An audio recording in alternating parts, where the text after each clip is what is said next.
Continuando ad ascoltare il Vangelo secondo Luca, nella 27ª domenica del tempo ordinario, il brano che ci è proposto inizia con una richiesta degli apostoli: accresci in noi la fede.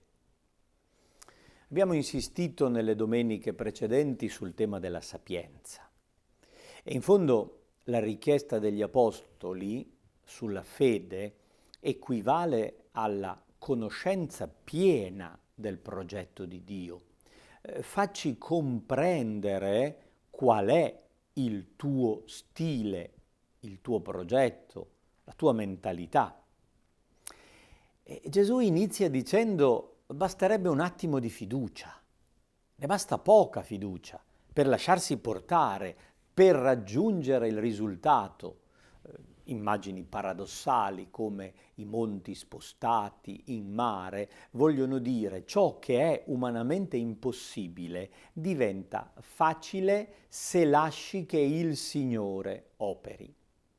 Il segreto della sapienza è proprio qui. Seguire il Signore da discepoli docili che lasciano entrare il Maestro perché sia Lui dal di dentro a compiere il suo progetto. Lasciarlo fare è il segreto della sapienza. Poi accenna ad una immagine parabolica che rischiamo di non capire. Comincia con una domanda: chi di voi, se ha un servo ad arare o a pascolare il gregge, quando torna a casa gli dice: accomodati pure che ti do io da mangiare? Chi di voi farebbe questo? Sottinteso, nessuno. Se io ho un servitore, il servitore deve servire me.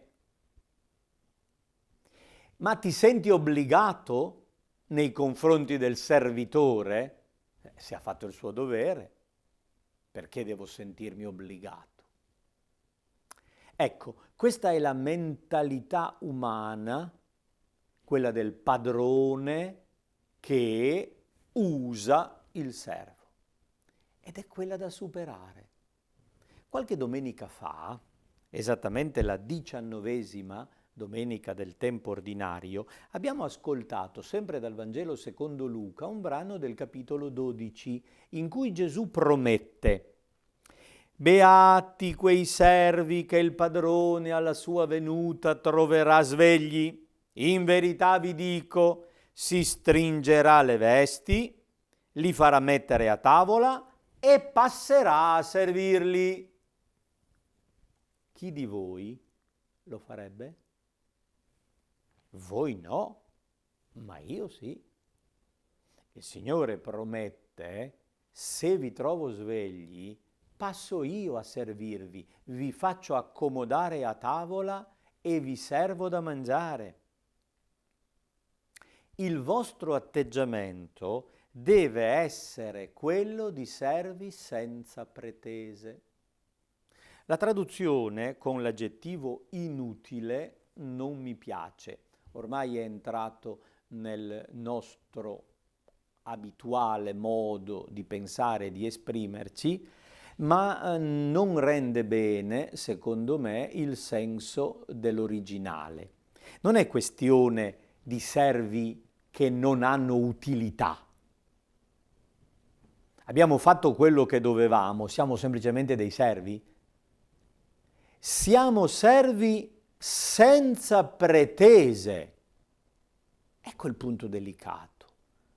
Noi siamo servi, ma di un padrone diverso, di un padrone talmente generoso che ci fa sedere a tavola e passa lui a servirci.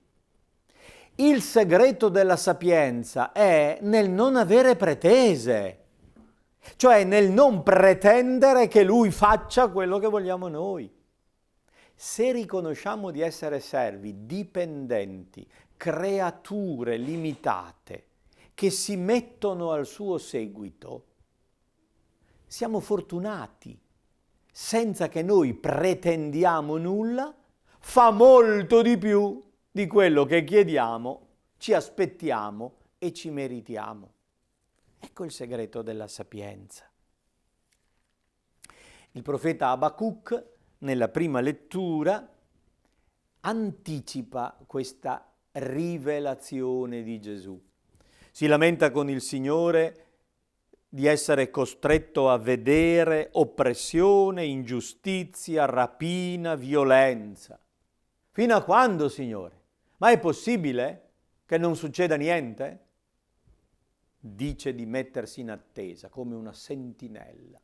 Il profeta, come una sentinella notturna, scruta l'orizzonte per vedere se arriva una risposta.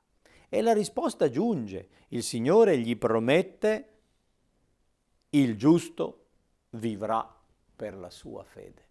Te lo garantisco. Il Signore interviene. Se indugia, attendilo. Se ritarda, porta pazienza. Quando arriva, se sei sveglio, ti fa mettere a tavola e ti serve Lui. Tu devi aspettarlo da sveglio, da intelligente, da persona che si fida della promessa del Signore. E in forza di questa fede il giusto vivrà. Aumenta, Signore, la nostra fede. Ecco, accresci la nostra sapienza, la nostra fiducia in Te, perché possiamo docilmente seguirti. E il Salmo responsoriale è un ammonimento profetico. Ascoltate oggi la voce del Signore. Se lo ascoltate, non siate teste dure, non indurite il cuore. Ascoltate quello che vi dice. Non fate come il ricco mangione e i suoi 5 fratelli. Avete la Bibbia e i profeti. Leggetela. Ascoltate quello che il Signore vi dice. Tiratene le conseguenze per la vostra esistenza. Come seconda lettura iniziamo in questa domenica ad ascoltare la seconda lettera che Paolo scrive al discepolo Timoteo. È l'ultimo scritto dell'Apostolo.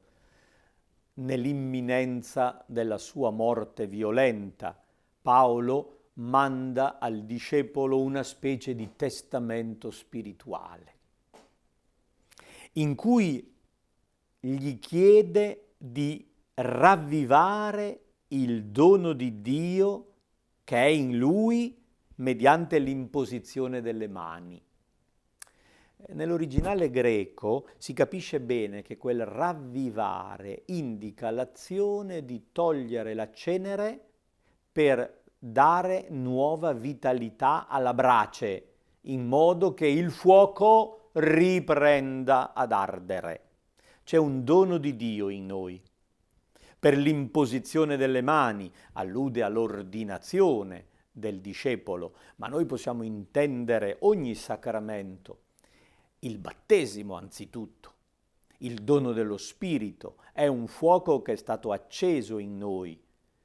Ricordati di ravvivare questo dono. Inevitabilmente col tempo si crea la cenere e il fuoco dell'entusiasmo acceso in noi rischia di affievolirsi. Bisogna pulire, togliere le scorie, quello che si è depositato, in modo tale che la brace riprenda viva, che il fuoco arda nuovamente. Non vergognarti di testimoniare il Signore. Non vergognarti di me che sono in catene. Abbi il coraggio anche tu di rischiare la vita per seguire il Signore. Fidati di Lui, seguilo nonostante tutto, ravviva quel dono, accresci la fede, aspetta da sveglio il Signore. Senza nessuna pretesa, ti accorgerai che il Signore, contro ogni immaginazione, ti farà sedere a tavola e passerà Lui stesso a servirti. E allora sarai davvero beato.